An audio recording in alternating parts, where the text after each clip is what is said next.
Welcome to the academic conference, Safeguarding Press Freedom in the Midst of Journalistic Insecurity, Perspectives from Academia, which is being held in the framework of commemoration of the World Press Freedom Day of UNESCO 2024, whose venue this year is Santiago de Chile. So you're welcome virtually in this case to Santiago.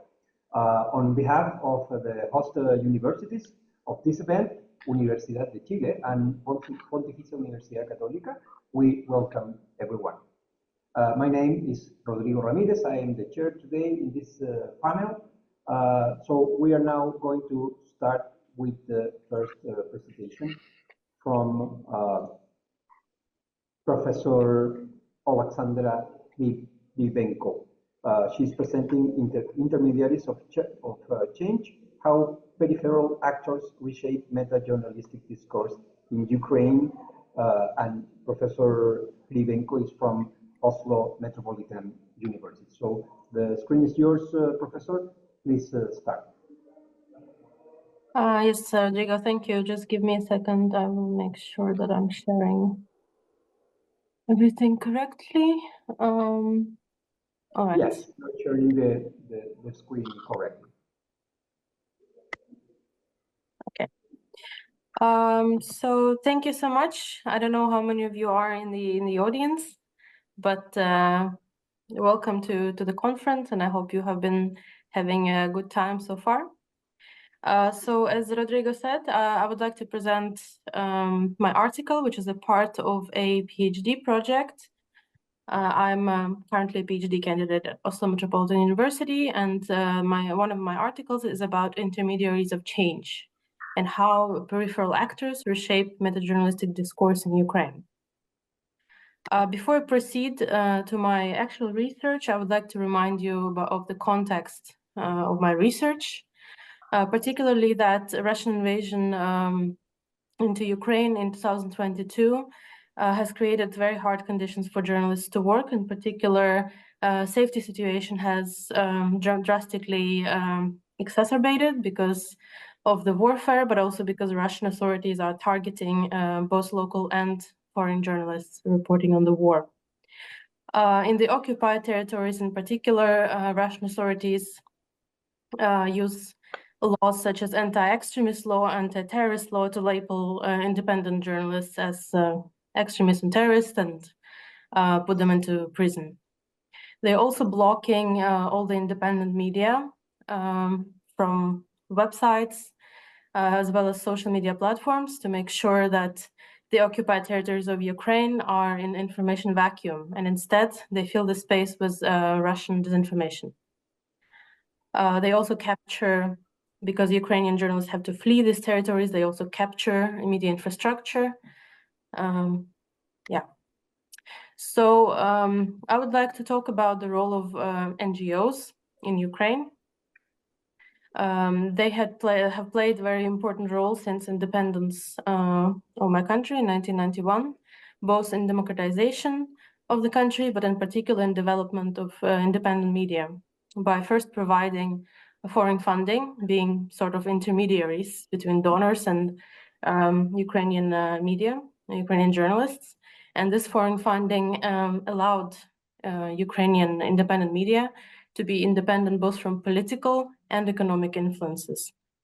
And at the same time, these NGOs and professional associations, they execute regulatory functions, such as introducing reform, informing policy, monitoring violations of journalists' rights, both committed by the state, but also they monitor the adherence of the media institutions themselves to professional standards and norms. Before I proceed to my research questions, I would like to remind you of some academic terms I'm going to use, such as boundaries of journalism. In academia, it is believed that journalists themselves define what is journalism as an interpretative community. But at the same time, other social actors can also contribute to this definition or challenge it. And my research looks at journalism as social practice, that allows to see how these external actors, such as NGOs, for instance, shape journalism. So I call NGOs and professional associations peripheral actors in journalism, as opposed to central actors such as media organizations themselves. In academia, there are different views on these peripheral actors. Some believe that these NGOs or fact-checking organizations that journalists cooperate with, they can be competitors, or they can be, in a way, challenging norms and practices of journalism. And others believe that they are agents of change and they're bringing innovation into the field. So in my research, I want to answer the following questions. What triggers peripheral actors to engage in shaping meta-journalistic discourse in Ukraine? How these actors legitimize or delegitimize actors' norms and practices in Ukrainian journalism? And how does it contribute to the emergence of hybrid actors and practices? So I have interviewed several founders, managers, and employees of 4 Ukraine-based media-focused NGOs and 1 National Professional Association of Journalists, and conducted qualitative discourse analysis of these interviews. Here you can see the sample, the institutions themselves. You can see that they are they were founded in different times, some of them shortly after independence, and others, for instance, like Reckoning Project, has been founded with the invasion in the same year as a response to the invasion. And they, in a way, have very different profiles, but you can see here many provide emergency support, because my interviews were taken in 2023, where emergency support has been crucial for many journalists and media to survive in Ukraine because of the Russian invasion. So I'm not going to go in depth here, but I'm using several theoretical concepts here. Is meta-journalistic discourse and different strategies of shaping this discourse, including definition making, the setting and contestation of boundaries, and legitimization of certain actors, norms, and practices, critical incidents in journalism in particular, as events that trigger both journalists but also non-journalists to engage in this shaping of this discourse, but also hybridity as a form of combination of social actors and media, and as well as practices for a particular goal, again in journalism, and peripherality of actors.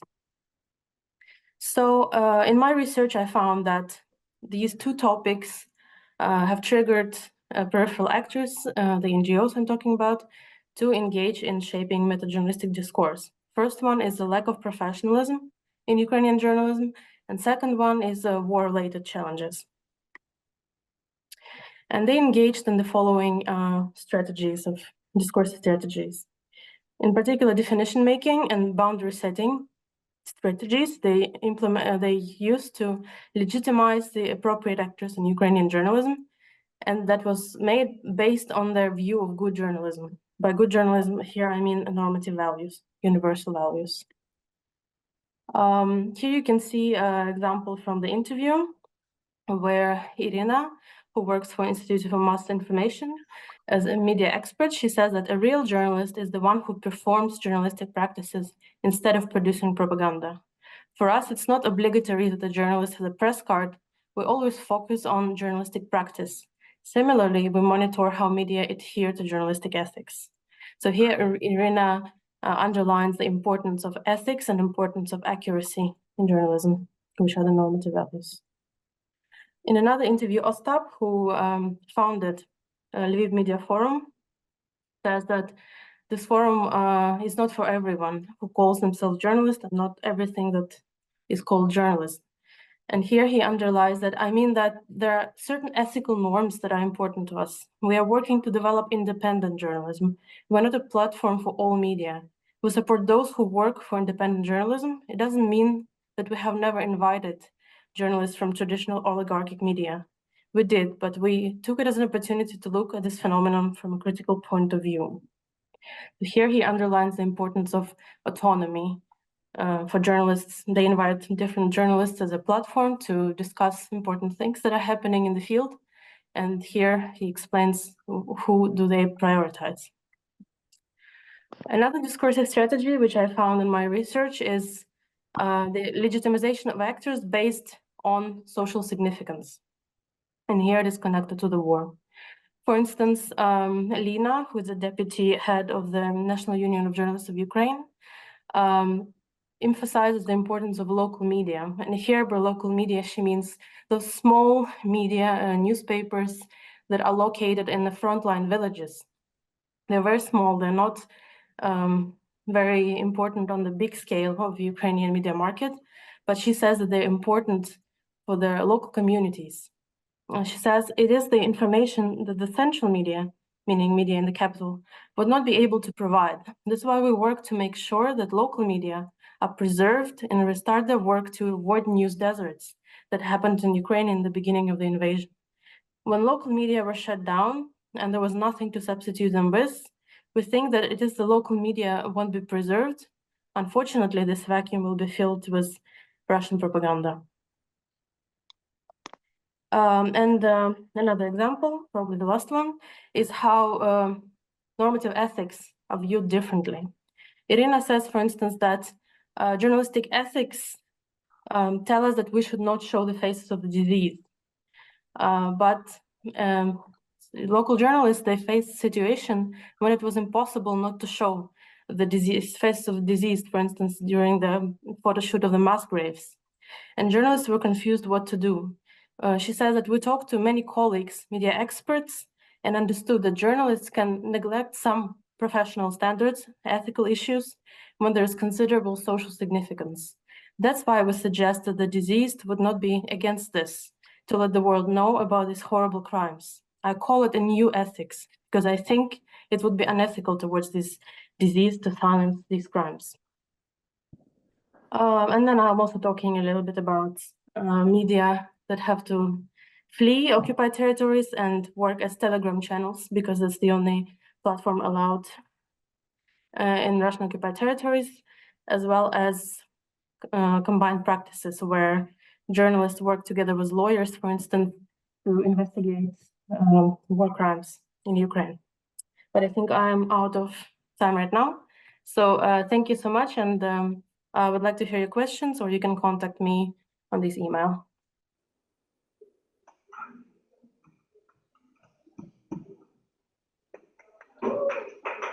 Thank you, Professor Hrybenko. We are now hear the presentation from Professor Rune Ottosen from Oslo Metropolitan University Israel's attacks and harassment of Palestine journalists and U.S. reaction based on double standards. Professor, the screen is yours to start. Thank you. This paper was inspired by the ongoing court case in the International Court of Justice, South Africa versus Israel, where I tried to see the overall issues of international law and how that's presented in the court case and in the discourse in media about this conflict.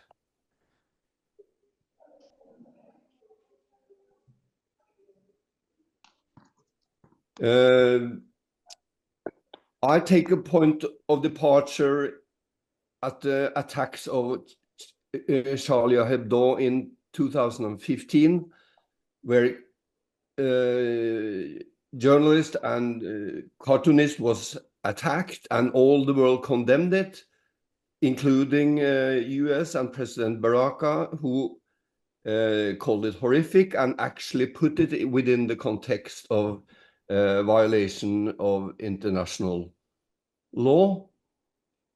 As a contrast, the spokespersons from US and Pentagon, in the response after both the horrible attacks by Hamas on October 7 and the ongoing war, including attacks on reporters and media workers, at least according to Committee to Protect Journalists, at least 97 journalists and media workers have been killed, among those more than 30,000 people.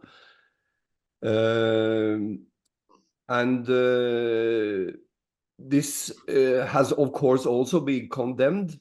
But my interest here is how the vocabulary by the Pentagon's person. They urge Israel to uphold protection of innocent civilians, which includes members of the press, but no condemnation, no reference to international law, or for that sake, UNESCO's plan for safety and battle against impunity. So I will conclude that this is an example of double standards based on Noam Chomsky's work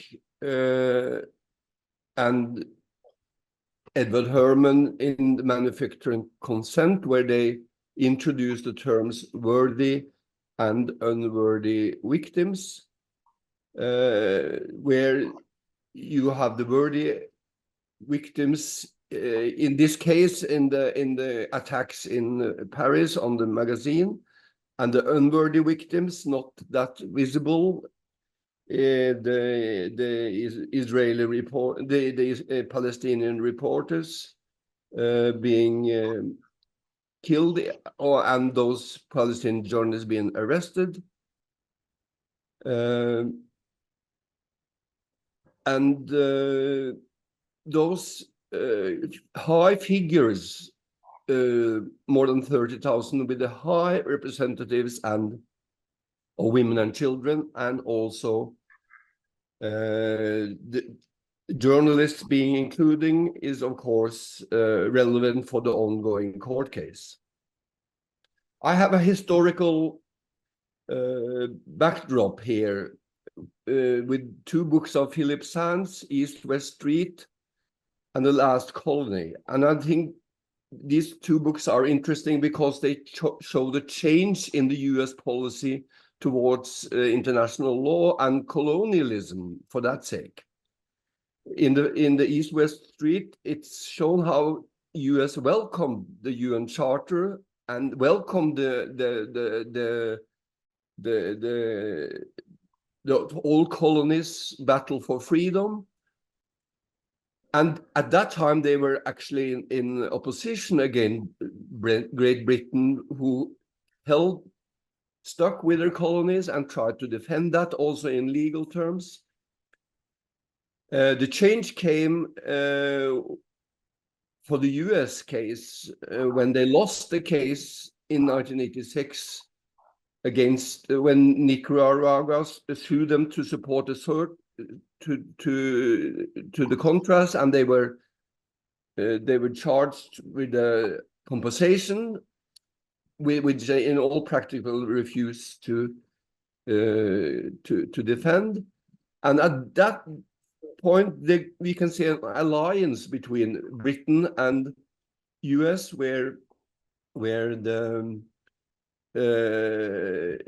international law is not that important on principle anymore. When Mauricio sued Britain on Diego Garcia, the base where US has interest, in all practical terms, US and Great Britain go ally against international law.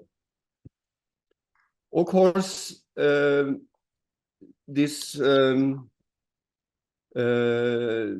lot of incidents has highlighted the issues and are included in the court case, including this attack, the so-called Flower Massacre, and many other examples could be mentioned.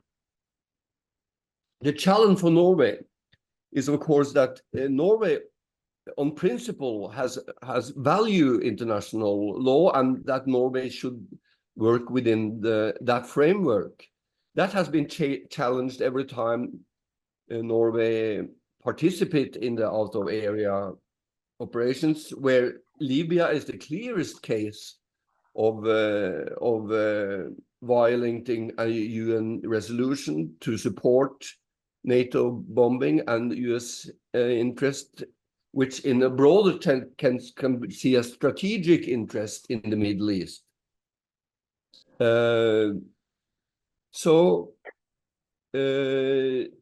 In this context, you can see the vocabulary. It's the legal approach by the US is not to talk about these conflicts within the framework of international law, but Caitlin Johnson has in an essay explained the rule-based order in US rhetoric as an alternative to the formal reference to international order. So in this context, we can see this ongoing court case as a test case, because if potentially Israel should be convicted of war crimes and even more so genocide, it will be, in my mind, difficult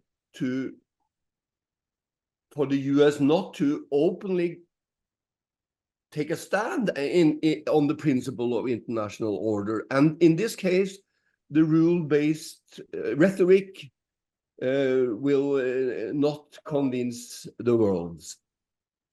So this court case is a test case. Thank you.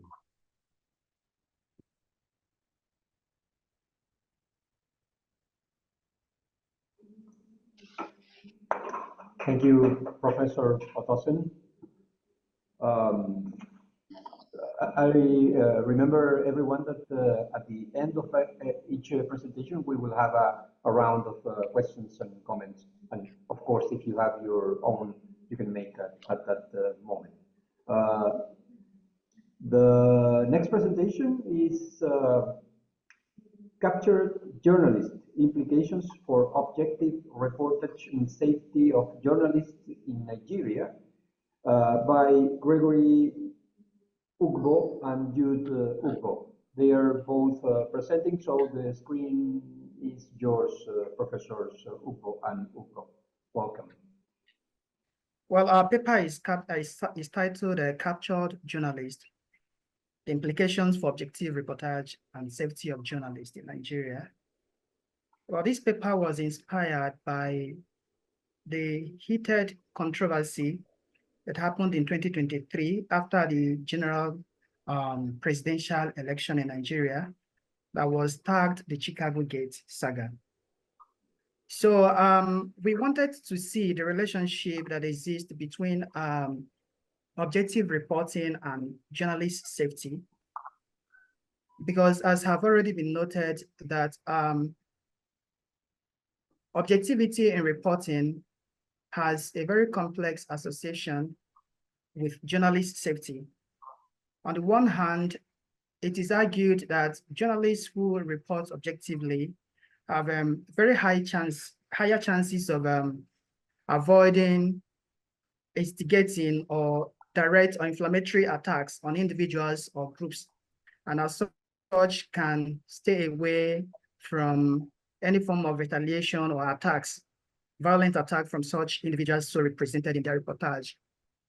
But then some other arguments still maintained that although journalists' objectivity has been so much, advocated for in media reportage, but then it is not a foolproof or guarantee that all journalists will report objectively also stay safe, because there are instances where journalists will report in sensitive areas, those who cover crimes, corruption, conflict, and all the rest, still come under attack, especially when there is that clash of interest, when some powers that be feel slighted.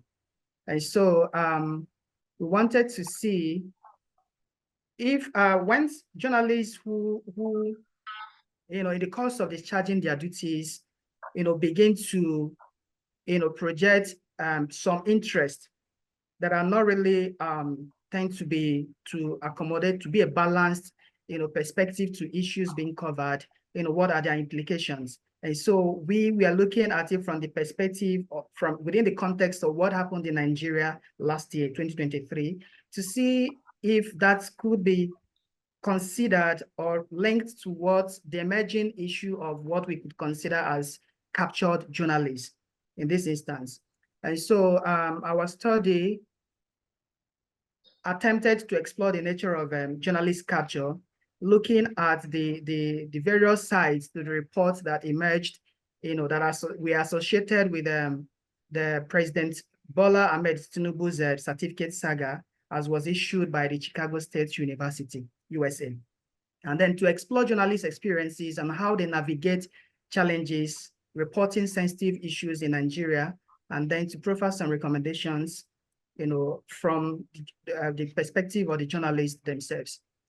Now, setting our context, contextualizing our study, Chicago Gate saga is what we described in this paper as that media buzz that were generated from the conflicting, or the controversies that surrounded the qualifications of the incumbent president. Now, there were key issues that arose from that issue of qualification. Number one is that the person who was admitted into Chicago State University, appeared to be a female, as was shown in the document, and that that Bola Ahmed Tinubu declared citizenship in the United States of America in the application form that was submitted. And then on the same application, the Bola Ahmed Tinubu, presented or filled in that he graduated from a particular government college in Lagos that he graduated in 1970, while general opinion had it that the institution was actually established in 1974, amongst other issues. So now, when these issues came on board, the media were divided. Journalists were divided in various divides: those who were against and those who were in support. And then journalists were pitched against each other, and we were trying to see if this could be considered a case of journalist capture. And with that, we decided to look at the various ways the issues surrounding this saga was represented or were represented in the media by the journalists. So already we explained what media capture is.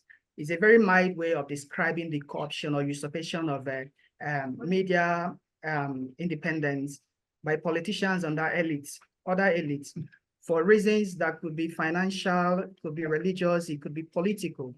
But then in this instance, it appears that the power or the very major primary role of the mass media to be editorially independent and to report issues from neutral and unbiased position is compromised. So we decided that is what media capture entails.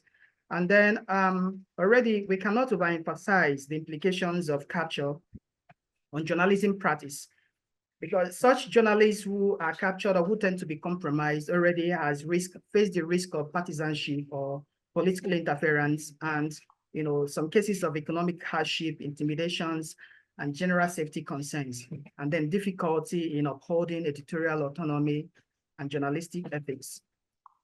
Now, because we are looking at the safety of journalists, we wanted to also review some of the extant laws or the laws in place to safeguard or to protect journalists in the course of their duties. And we noted that Nigeria already is operates a constitutional democracy. So freedom of information and expression are actually constitutional rights, and they are rightly or deeply enshrined in the 1960 and the 1999 Constitution as were amended. Specifically, Section 39, subsection 1 of that Constitution provided for freedom of expression and freedom of information in media operations. And then there are also other extant laws that have also come up to position or to put forward some protective mechanisms, including the Nigerian Press Council Act of 2004, and then the Freedom of Information Act of 2011. Now, we undertook this narrative or these discourses in this study from the context of journalistic objectivity, public interest, and then the burden of compromise, and then how all of these play in or play out in compromising journalist safety or affecting journalists in the course of their discharging their duties. And then we decided to analyze some media content, but it is important to note here that we did not really approach this analysis from that rigid, the rigid approach to content analysis. Rather, we made a purposive decision to select some media reports or as many media reports as were available that specifically looked or presented issues relating to the Chicago State University certificate saga. And as such, we came up with 26 news reports that we looked into for possible themes that emerged. And again, we undertook this discursive analysis from the qualitative point of view. So the following themes emerged from our analysis. Number one of such theme is this issue of inconsistencies in biodata and mass media defense. Now, like we mentioned earlier, that this was one of the major issues that is already public knowledge. It was very controversial and very sensitive at the time. And we expected the mass media to be an unbiased umpire, to be neutral and to, to present the both sides equally, both sides of the story equally. But we found from our observations that some media or some journalists, rather than presenting this neutral, positioning themselves from that neutrality, from the neutral position, rather came up to put up defense in favor of the issue in controversy. And we looked at it from the point of view that this somehow is in contrast or in collusion cause with the cherished ethics of the profession that always advocate for neutrality and impartiality in reporting. The media should be the watchdog of the society, should perform that surveillance and correlation function that should make the public to have broader perspective and deeper understanding of issues in controversy rather than taking sides. And then the second thing that emerged from there is the issue of unresponsive sources, and then the burden on investigative journalism. We found from the reports, from most of these media reports, that most of the sources that were contacted for clarity, this issue is a very controversial one. So the public needed to fill that gap, needed that closure on the issue. And some sources were contacted for such clarity, but we realized, or we found from what the journalists presented, that these sources either deliberately or unintentionally, made themselves inaccessible to the journalists to provide this clarity that we are needed. And this we considered as a major hindrance to the issue of investigative journalism and then fact-checking. And then the last thing that emerged from that side of paper review was the issue of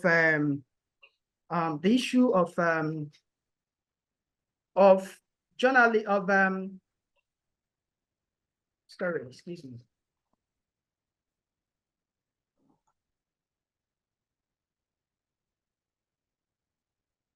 Was the case of the media or the journalists seeming too busy to, to follow up on reports. We found that that was the major reason why this issue came up again. As we explained earlier, the current president was once a governor in early 1999 and he served for 8 years. And this issue of certificate saga came up at the time. So, but now this issue, there was no closure in media coverage of these issues. And we found that to be the episodic nature of some of these reports that most of these journalists do not have the patience or the time to follow up on reports or issues. The moment such incidents have passed, the media just simply moves on. And that is what we saw from some of the reports here.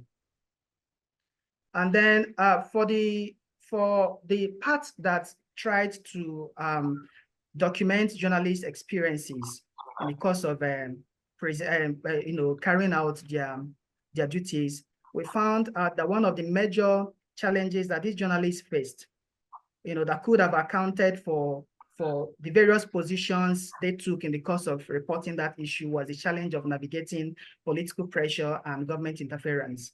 So like in Nigeria has a very complex, media structure where most of the media ownership is not necessarily based on, from our understanding, tend not to be from the basis of competence or who has the capacity to run or operate media houses.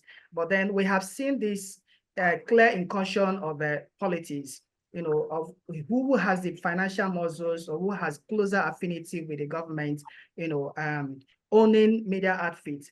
And this places most of the media organization in a very critical condition because there are so many interests to be serviced. And that is what we saw here playing out in the course of this analysis.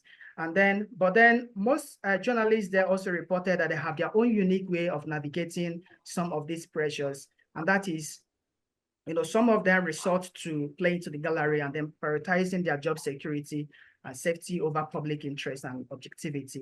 And then while some others, hinted on how building that collaboration or close working relationship with their editors and close working relationship with other journalists out there to collaborate and then come up with more effective and robust reports. The last thing that emerged from that interaction with the journalists or from the interviews were the issue of journalists arming themselves with the knowledge of the law. Most of the journalists emphasized that although there are certain protective laws, but these laws, they don't see them as being protective enough. And as such, and some other journalists also do not even have adequate knowledge of these laws as they operated, even to the point of seeking redress in the case of infringement. And as such, the journalists themselves advocated for the journalists to make this deliberate attempt to arm themselves with the extant laws to be able to stay safe in the case of discharging their duties. Then in our conclusion and recommendations, we advocated for a break, for expanding the media landscape in Nigeria to give room for more inclusive ownership, media ownership in Nigeria, and not necessarily the current mode of owning media in the country currently, where it appears that the powers that be or some major political actors, gang up to flag off media houses. And then we also advocated that journalists who are engaged in such media outfits, should make deliberate attempts to, reach out to this era of digital media and expansion in media outfits, that journalists should make deliberate attempt to reach out to other journalists. Cross-border journalism is advocated for these days. And as such, journalists should learn to collaborate, to draw knowledge, draw insight from others who are also operating in other climes to enhance or to boost their own safety. Thank you. Thank you, Professor Ugbo. Sorry, I missed when I introduced you. You're coming from the Federal University Oye-Ekiti, Nigeria. So we're very yes, you're right. Thank you. Yeah, thank you. Well, last but not least in this panel, we are now going to share the screen here to have the presentation from Professor Dr. Hanan Hassan Elgendi from Ahram Canadian University from Egypt. Yes, Ahram. Pyramids. I'm sorry, Professor, if surely I mispronounced your name or the names, but you're most than welcome to make your presentation, and I'll be happy to pass your slides. Please take Okay. the Okay, just a second, please.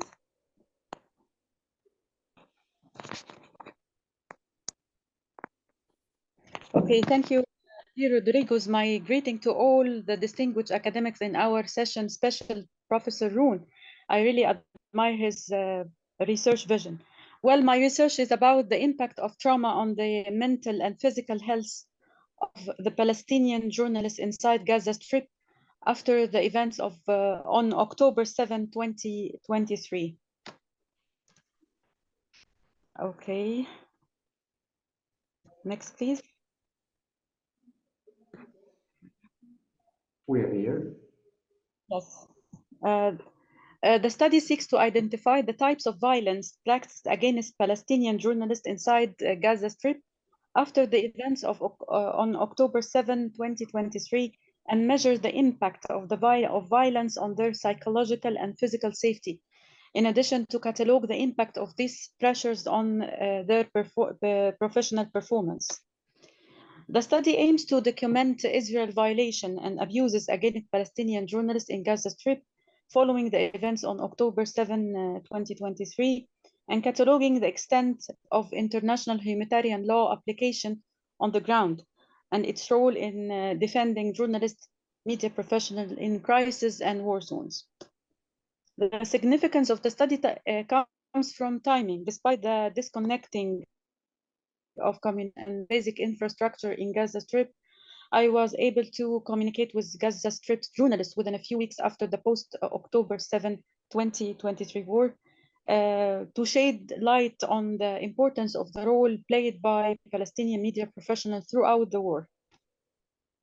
The study relied on an available sample of Palestinian media professionals in Gaza Strip, and the methodology the study depends on both quantitative and qualitative approach methods. Questionnaire form distributed on 55 Palestinian journalists and media workers from domestic and foreign media outlets inside Gaza Strip.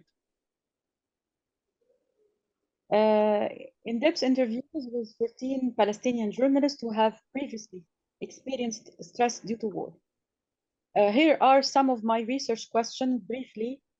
To what extent did Palestinian media professionals in Gaza Strip exposed to attacks due to war? What are the form of these attacks? Did it cause any injuries to them? What types of these injuries? Did Gaza Strip journalists participate in rescuing the civilians during media coverage?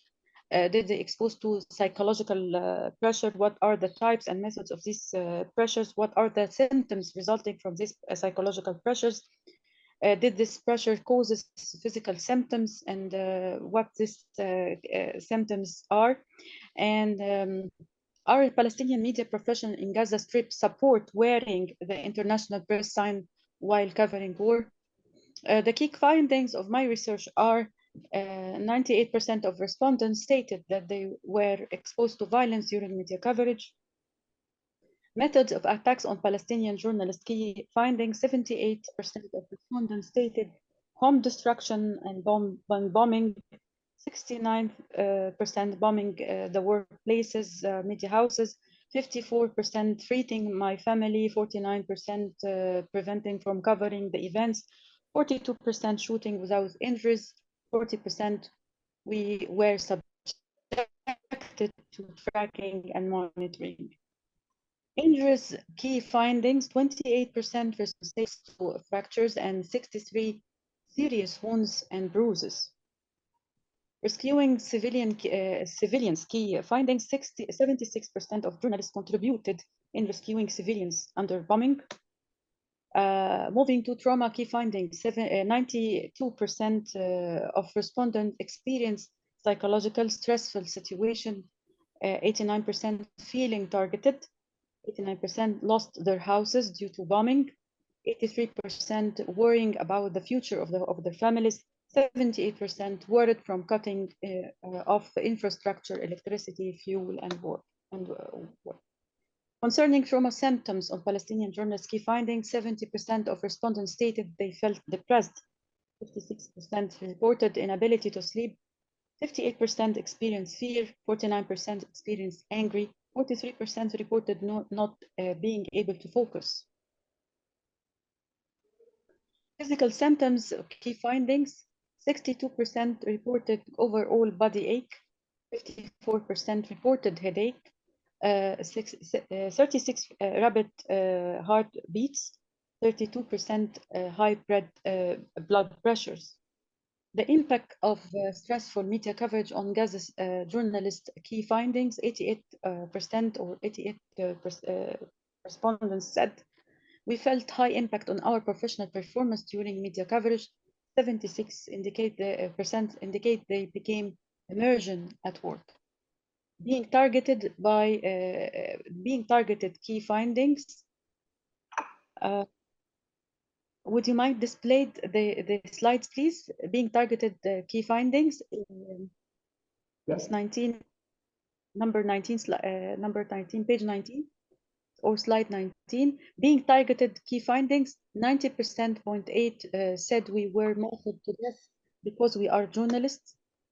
And international press sign key findings are 90% of Palestinian journalists said we support international press sign, wearing international press sign. 85% said the reason behind supporting wearing international press sign is to prove to the world that Israel targeting media professionals in a violation of international law and the Geneva Convention.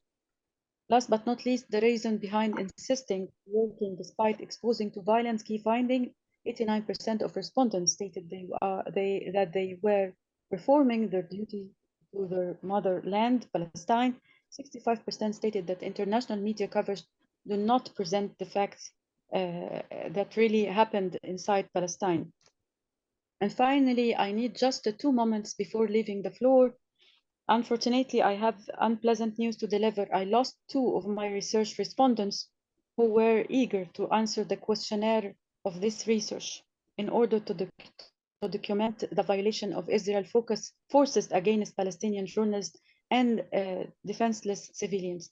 Would you please show the slides, please, of my last slides? Dear Rodriguez, hello? Yes, yes, we are here, and this is the last 2 moments. We are in 2 moments, and the next one. Yes. Leaving the floor, please. Would you mind display it, please, for me?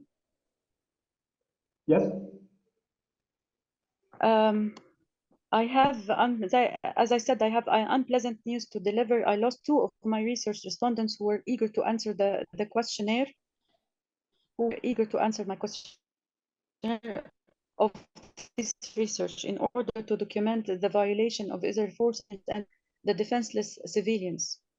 The first one is the photographist Ahmed Maher Khairuddin. Ahmed was killed on December 28, 2023, along with a number of his family members as a result of the bombing of their house in Beit Lahia in the northern Gaza Strip. Ahmed Khairuddin worked for the Al-Aqsa Al-Yom news channel.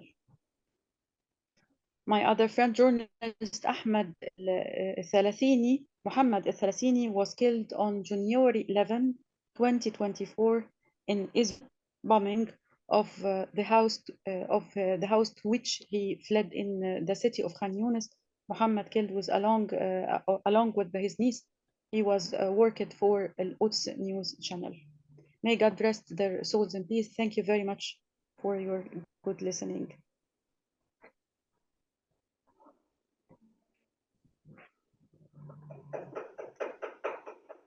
Thank you, Professor Elgendi. And we are so sorry for the loss that you closed your presentation.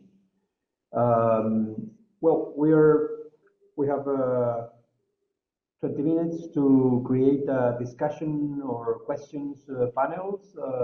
So if anyone from the audience have a question or comment, you are open. But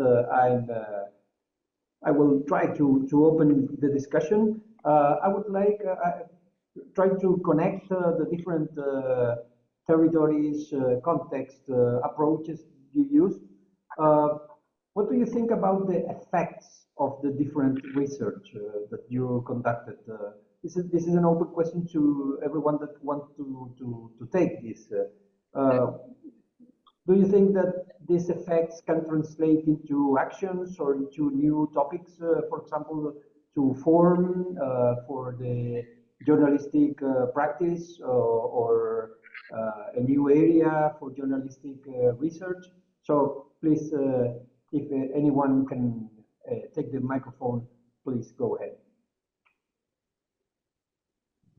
Professor Ottosen. Yes. First of all, I'd like to share my condolence with you, Professor Elgendi. It must be terrible to be in a situation like this and be your informant, be treated like this. I'm so sorry. One common point I can see between Alexandra's describing the situation in Ukraine and your own, Professor Elgendi, in Palestine is that journalists are attacked because they are journalists, even if they were press credential. And I think this is a very disturbing development in the light of the whole UNESCO plan for safety and the battle against impunity. Because even if people are killed because they are journalists, the trend is that they are not put responsible in a court. So this was my comment. Well, I'd like to add something. Well, I teach journalist safety course to my students in Ahram Canadian University, and when I discuss or they see what's happening around us for the journalists in all the world, they asked me. They became fear from being a journalist. They said that's would be a very they were going to be in a difficult situation, especially after the journalists being targeted like Shireen Abu Akleh and other, and in the case of Palestine, in Palestine especially.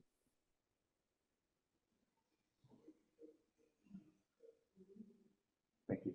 Yeah, I guess I can just add. I absolutely agree with Rune.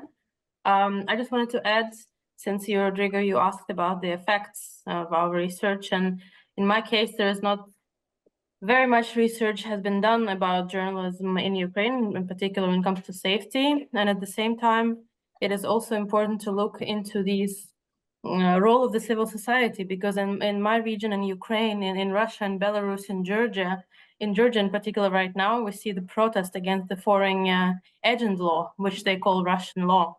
And this law, it affects both civil society organizations and the media organizations that are funded from abroad. And this has been used now for many years to suppress independent media in the region. So I think raising the awareness of how important civil society organizations are is crucial. Thank you. Yes.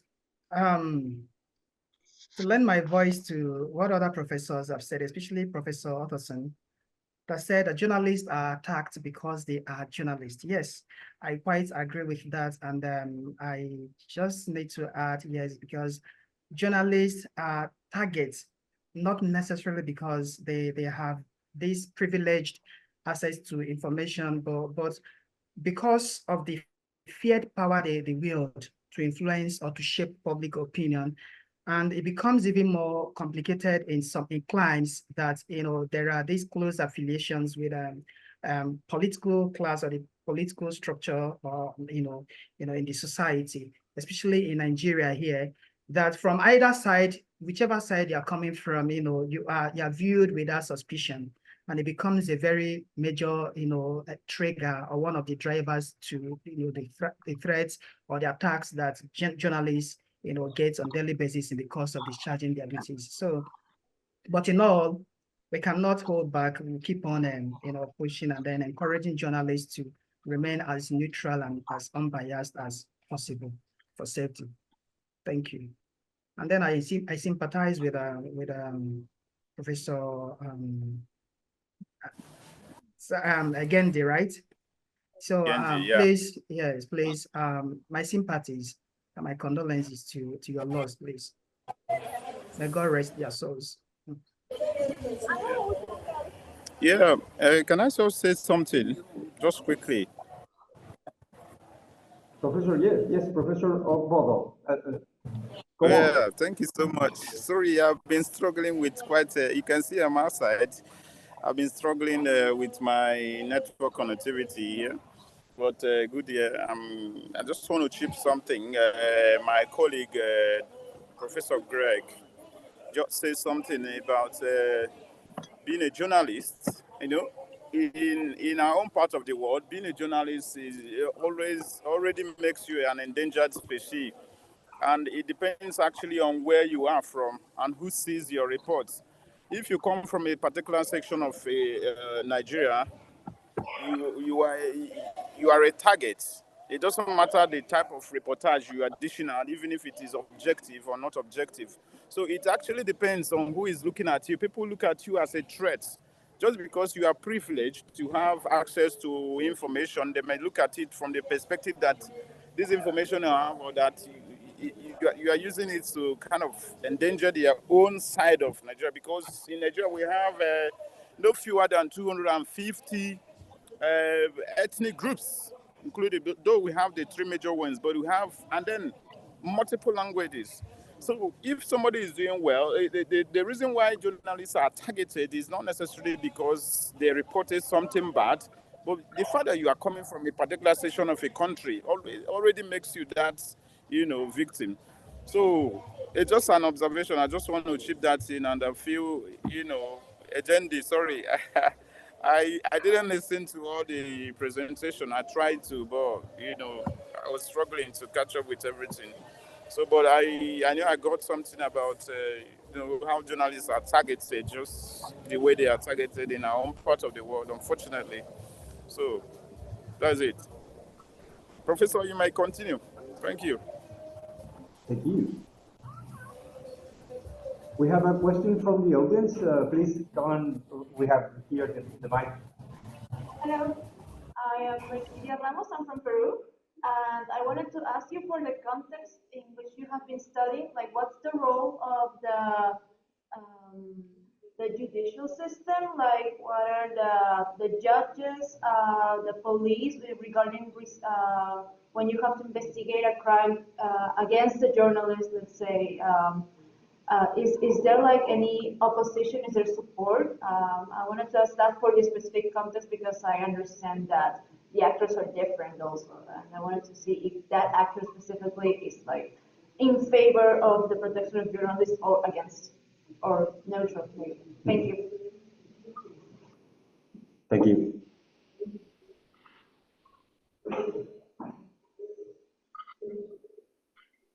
I'm sorry, Rodrigo, I'm not sure who was the question addressed to. Everyone. To everyone. Anyone who wants to answer. As you have the microphone taken, Professor. Yeah, I can just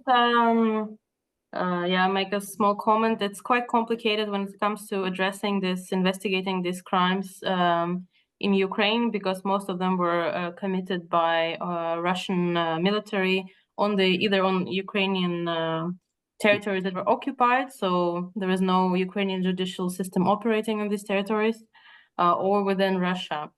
So there is at this point no way of investigating these crimes, unfortunately. Moreover, as I mentioned in my presentation, Russia is using the anti-extremist and anti-terrorist law to label these people, these journalists, as terrorists, for instance. So even in between the countries or on the international level to negotiate the release, it is quite difficult on the level of civilians and journalists. Thank you. Professor Ottosen? Yes, it's an interesting and complicated question. And the problem is, as stated in the statistics from UNESCO and Committee to Protect Journalists and Reporters Without Borders, there are a lack of willingness to go after perpetrators. and 9 of 10 crimes against journalists are never prosecuted. And of course, this is a huge problem globally. And as stated in the recent report from Reporter Without Borders and the presentation of the new Press Freedom Index yesterday, it stated that it's an increasing problem that politicians attack journalists when politicians should protect journalists. So this is a political problem. Thank you. Thank you.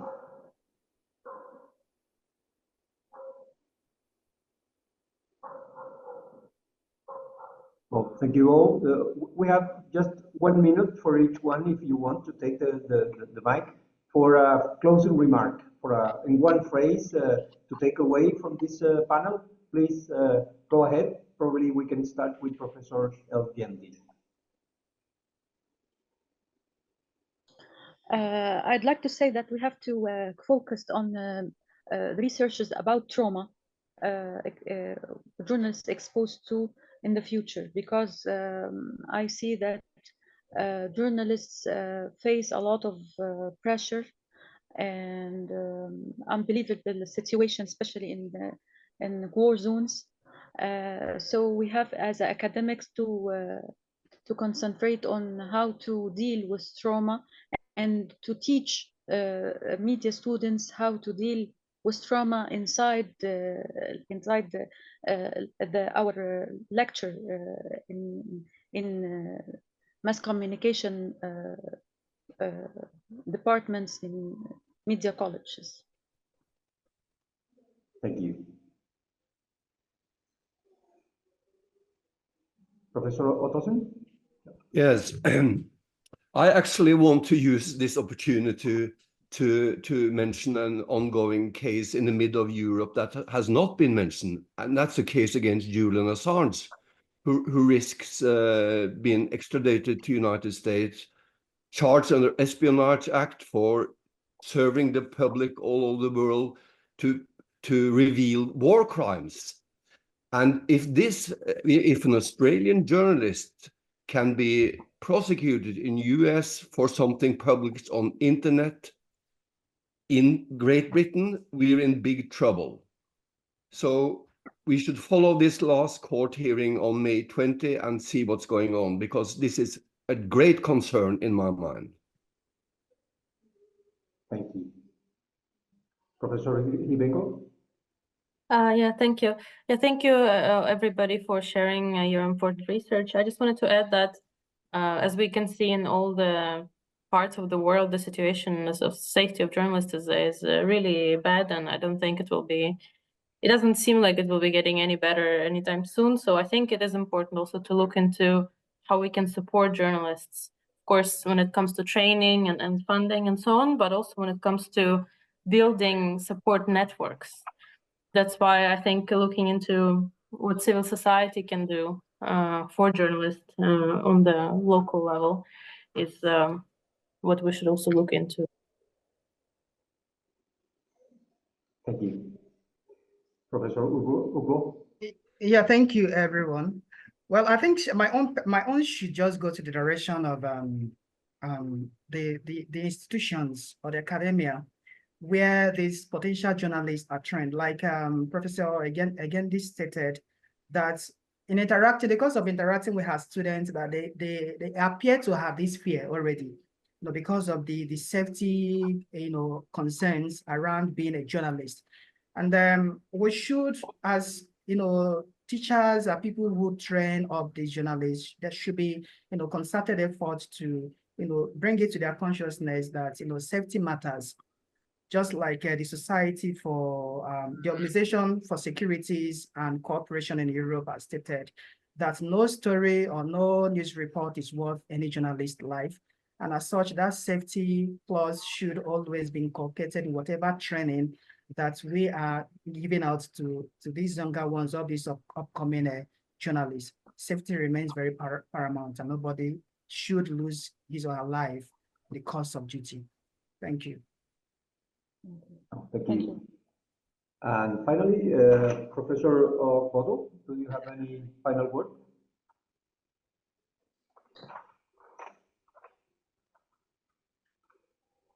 No, it's okay.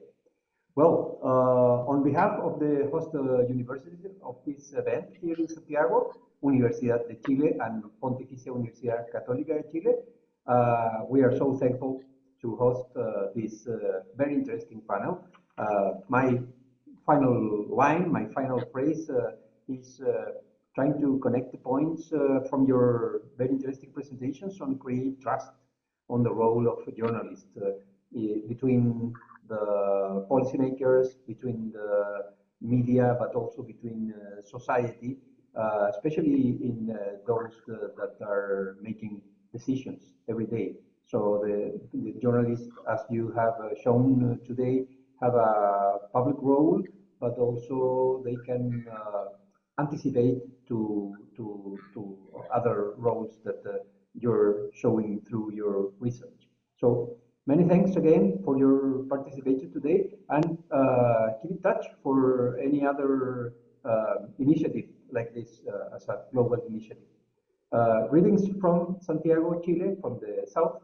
A warm hug from a cold day here.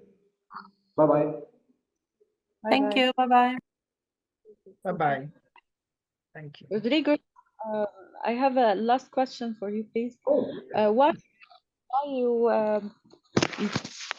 sorry, why don't you have in UNESCO publication issued for the research, collect all the research comes from everywhere?